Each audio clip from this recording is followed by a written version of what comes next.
Vira notícia na pracinha ali.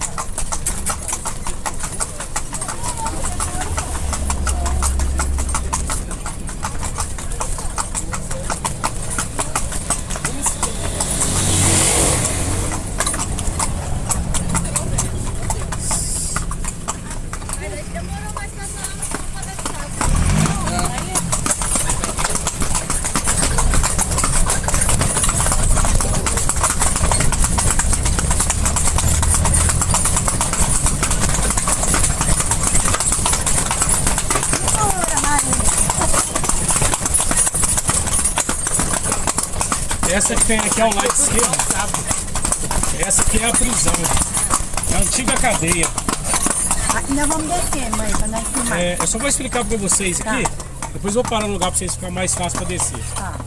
Então, essa cadeia aqui, olha, é porque nessa prisão aqui os brancos eram presos em cima e os negros eram presos embaixo. Então, o único acesso de ventilação que os escravos tiveram seria por aquelas gradezinhas menores ali. Cadeia essa que é em 1900...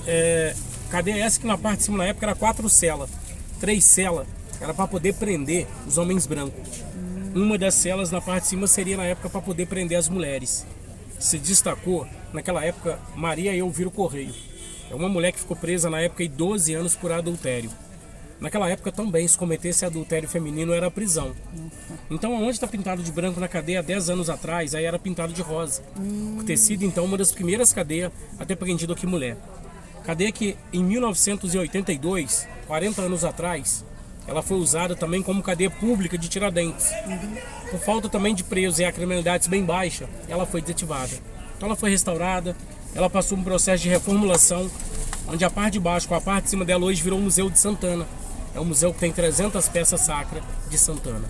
É inclusive uma coleção de uma empresária de BH, chamada Ângela Gutierrez. Essa empresária hoje é uma das maiores colecionadoras de peças sacras que tem no Brasil. Ela tem museu de ofícios em BH, museu de oratórios em Ouro Preto. Com as peças que ela tem da coleção, ela doou para que fosse montado no prédio da cadeia o museu. É uma visita onde a entrada é na lateral, paga uma taxa para a visita, mas é bem bacana o museu aí também. E aqui é a rua direita. É a rua que tem hoje os casarios mais antigos. É a rua que dá acesso às principais igrejas, ao centro. Seria a rua do comércio, onde se comprava, se vendia naquela época. E aqui na entradazinha a gente tem essa capelinha da Via Sacra. São 6 capelinhas igual a essa no centro histórico, onde essas capelas são abertas no período da Semana Santa. É o período que eles fazem a Via Sacra. É onde dá um período muito bonito, igual é o período da Semana Santa aqui em Tiradentes. Ao lado direito nosso aqui, a gente tem a igreja de Nossa Senhora do Rosário dos Pretos. Seria ela a igreja dos negros, feita para eles, né, para uso deles e à noite. Eles só podiam fazer essa igreja deles naquela época à noite, sobre a luz da lua e tochas, porque durante o dia eles trabalhavam na esmeração, eles trabalhavam na construção da igreja dos brancos, que é a matriz. Foi quando eles estavam fazendo a igreja dos brancos, quando eles levavam ouro para ela, eles roubavam. Eles escondiam ouro nas unhas, nos dentes e no cabelo, para poder decorar esse altar dela lá dentro. Uma outra forma interessante que eles conseguiram mais ouro, quando eles trabalhavam na esmeração com os animais, o que eles faziam? Pegavam o ouro em pó, escondia na crina do animal, na cauda e passava o barro, para fixar o ouro no pelo. Chegando no final do trabalho, eles lavavam o animal. No escorrer o barro com ouro, eles armavam um jeito de separar o ouro.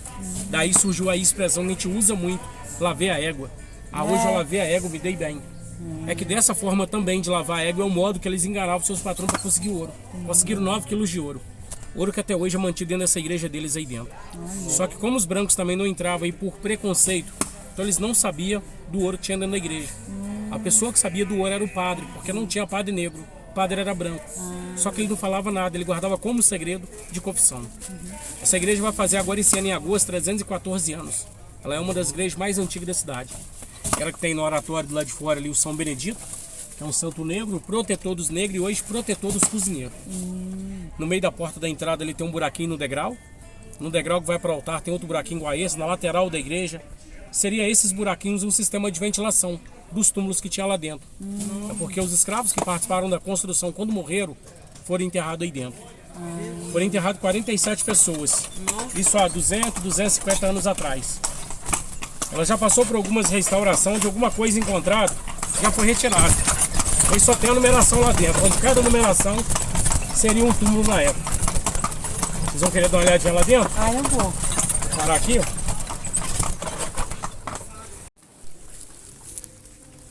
Olha, gente, essa igreja foi feita pelos escravos. Tudo isso é ouro.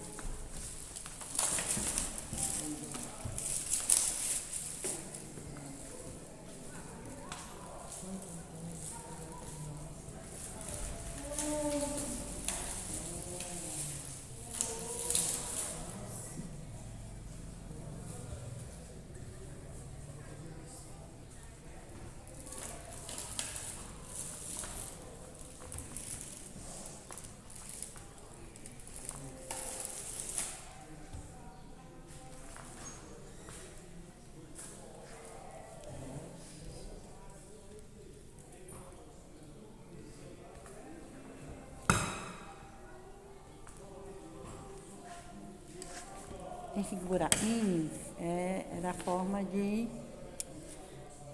ventilação.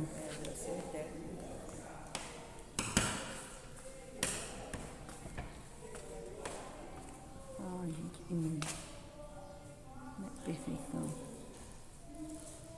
Tudo ouro. Eles iam pegando o ourinho e fazendo a igrejinha deles.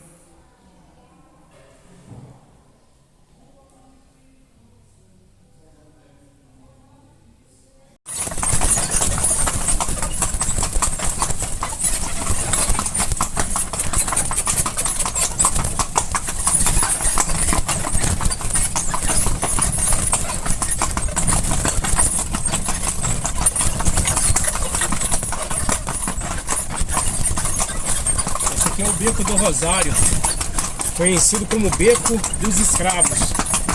Teve uma história na época que os escravos eles não poderiam caminhar na mesma rua que os seus senhores. Por isso que então nessas cidades históricas tem muitos becos, muitas vielas. Era um modo também que eles tinham de encurtar caminho com pesos, né, para as construções.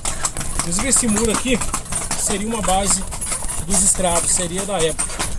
Aqui a gente tem uma escola que foi restaurada, assim como eles refizeram uma parte desse muro também.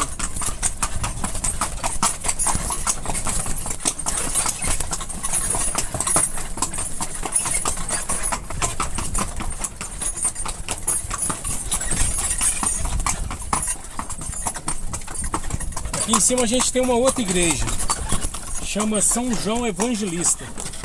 Seria ela a igreja dos mulatos, conhecida na época como homens pardos. Na época, os mulatos, eles seriam o que, por quê? Era filho das escravas com os brancos. Então nem o branco aceitava como filho, porque era filho com uma escrava, e também nem o negro, porque achava que era uma traição. E o maior preconceito de verdade que os fizeram da igreja deles aí, é porque eles não poderiam batizar seus filhos, nem na igreja dos brancos, e não era aceito nem na igreja dos negros. Então daí o motivo no qual fizeram a igreja deles, né? Sendo ela uma igreja também muito bonita, só que em relação ao ouro eles não tiveram aquela oportunidade nem mesmo estar lavando a égua. Até mesmo porque a data da construção da igreja dos mulatos foi na data onde houve a decadência do ouro da vila, que é de 1760, onde o ouro havia acabado. Foi a mesma data que se iniciou essa construção, 1760 a 1800. Ela chegou a levar 40 anos para poder ser construída na época. O casarão que tem ao lado da igreja, aquele branco com as janelas, Museu Padre Toledo. Ali foi aonde aconteceu a primeira reunião da Inconfidência, com todos os participantes da Inconfidência. Foi quando aconteceu lá na matriz de San Antônio o batizado dos filhos de Barba Leodoro com Varenga Peixoto. Como nesse batizado reuniu muitas pessoas, eles aproveitaram e se reuniram aí nessa casa. Então nessa casa foi aonde aconteceu os primeiros ideais da Inconfidência Mineira na época. E foi nessa casa que o Tiradentes já teve umas passagens na vila. Por ele ter participado de alguma das reuniões da Inconfidência, e por nessa casa ele ter sido acolhido pelo padrinho na época de batismo. O Tiradentes ele nasceu na fazenda do Pombal em 1746. A fazenda onde ele nasceu, ela chegou a pertencer aqui a essa vila São José del Rei. É por isso que muitas pessoas falam que ele nasceu aqui. É porque a vila na época não é só o que é Tiradentes hoje em dia. Município muito pequeno. Esse rio que tem próximo à estação, chamado Rio das Mortes, toda a margem direita dele pertenceu a essa vila. Só que hoje a maior parte da margem direita se emancipou, pertence a Ritápolis. Então onde ele nasceu, lá do outro lado da serra, que é 18 quilômetros. O lugar lá chama Fazenda do Pombal, só que a casa onde ele nasceu, nessa fazenda, ela também foi destruída, queimada e salgada. É porque na época todos os pertences dos Inconfidentes era tudo destruído e queimado. E salgaram mesmo onde ele nasceu, para que matasse tudo e não nascesse mais nada. Depois de muito tempo que eles conseguiram plantar um gramado, onde vai ter uma ruína em pedra do que restou da casa, onde no feriado do 7 de setembro acontece aonde ele nasceu, entrega de medalha de honra ao mérito para autoridades local, que é aquela medalha do Tiradentes. E o que aconteceu com o Tiradentes na vila na época, em relação à vila? O Tiradentes, logo que ele perdeu a mãe dele aos 9 e o pai aos 11, logo que ele ficou órfão dos pais, ele foi acolhido na vila aqui, pelas duas tias, Rita e Catarina. Essas duas tias moravam aqui embaixo na rua direita. Foi com quem ele viveu a maior parte do tempo, depois que ele perdeu os pais. E ele foi acolhido pelo padrinho na época de batismo. O padrinho que o acolheu chamava Sebastião Ferreira Leitão. Esse padrinho chegou a viver na casa com o padre Toledo. E esse padrinho que o acolheu, ele chegou a ser na vila aqui na época um cirurgião barbeiro muito famoso. Naquela época as pessoas eram práticos. O que era um cirurgião barbeiro? O padrinho que o acolheu, ele arrancava dente, fazia barba, fazia parto, fazia xarope. Ao ele acolher o Joaquim José da Silva Xavier, ele passou para ele noções de odontologia dentista. Foi aí que na época, aos 15 anos, ele extraía dente das pessoas. Aos 15 anos, ele já era então chamado na vila aqui de O Menino Tiradentes. Ele que chegou a morar aqui até os 20 anos, depois dos 20 ele foi para Ouro Preto. Foi seguindo também uma profissão de tropeiro. Era um viajante que viajava com as coisas através de um lombo de animal fazendo negócio nas estradas. Só que na verdade, veja bem, ninguém sabe dizer qual foi a casa que ele morou na rua direito com as tias a maior parte do tempo. Porque dizem que na época eles caçaram até a terceira, quinta geração do Tiradentes. Então é bem provável que as tias com quem ele morou, elas mudou de nome, mudou de vila, para que não sofresse o mesmo que sofreu com o Tiradentes. Essa casa que funciona nela, o museu hoje, ela tem 18 cômodos, com 7 cômodos pintados ao teto. É uma das maiores casas de tetos pintados da região de Minas. E a única coisa original aí dentro são os tetos pintados. Porque todos os pertences da casa, que pertenciam ao padre Toledo, aos Inconfidentes, foram também destruídos.